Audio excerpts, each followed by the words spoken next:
Come here, dog. Chill here? Nah, you wanna go?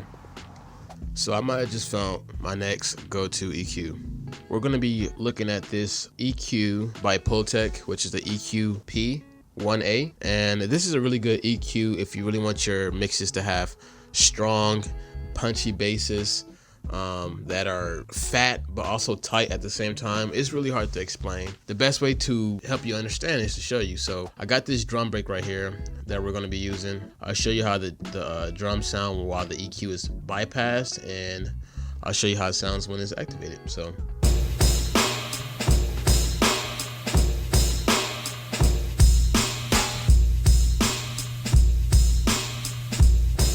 it's a world of a difference. And as you can see, when we play the drum break in its raw form, it's really nothing crazy. It's nothing to brag about. But that EQ alone adds so much character, adds so much bass to it. So let me show you guys how I got that, or how I would use this EQ. Let's say if we were starting from a blank canvas, let's go ahead and just take all this boost out and set everything to like a generic position. So the way I would use this EQ is, let's first understand that these three knobs right here, they kind of correlate, you know, they kind of bounce off of each other. This is our low frequency, so this is the range that we're going to be affecting. This is the boost, so how much we're going to add to that frequency, and then attenuation, how much we're going to take away from it. But the thing is, when you play with both these knobs together, you get this technique that they called the two knob technique or something that they used to do back in the day, because this is based after a real EQ that you can physically buy in real life. When you play with these two knobs, it changes the curve of the EQ spectrum, and it really gives you this unique sound. So let me just show you. So I usually play around 60 hertz, and I like to just add a boost first. So let's go ahead and play the drum break, and let's add a nice amount of boost. So that's a good amount. We can also see if that boost sounds good in any of the other frequency ranges.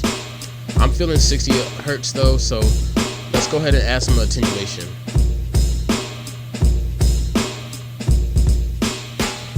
So as you can hear, it still has that punchiness, and let's bypass it. No bass, lots of bass.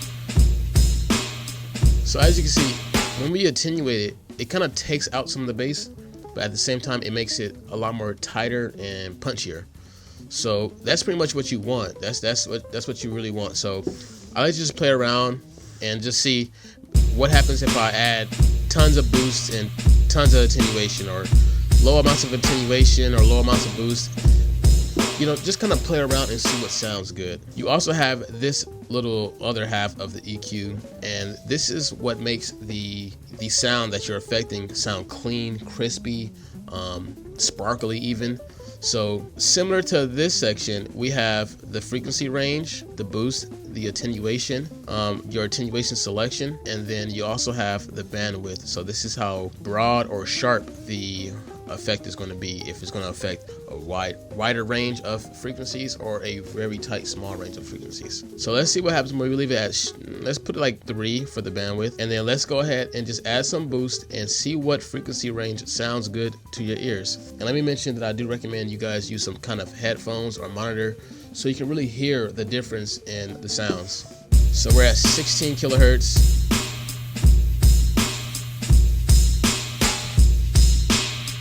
I feel like 10 and up sounds good, so let's add some attenuation, a little bit more boost. I'm kind of feeling 10 kilohertz.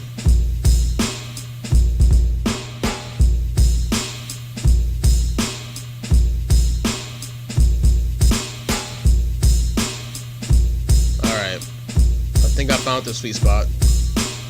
Yeah, this is gonna do it for this video. Just a quick little discussion on this EQ and how I'm going to be getting my mixes from now on, for my bass at least. So that's gonna do it for this video. I did make this beat using a sample from my latest sample pack. So if you're interested in purchasing my sample pack, Road to Heaven Volume 2, It is out now. I worked really hard on it. It took me like 2 months to make this. I would appreciate it if you just check it out, because you might find something that you actually like. But with all that being said, guys, I'm gonna get out of here. Peace out.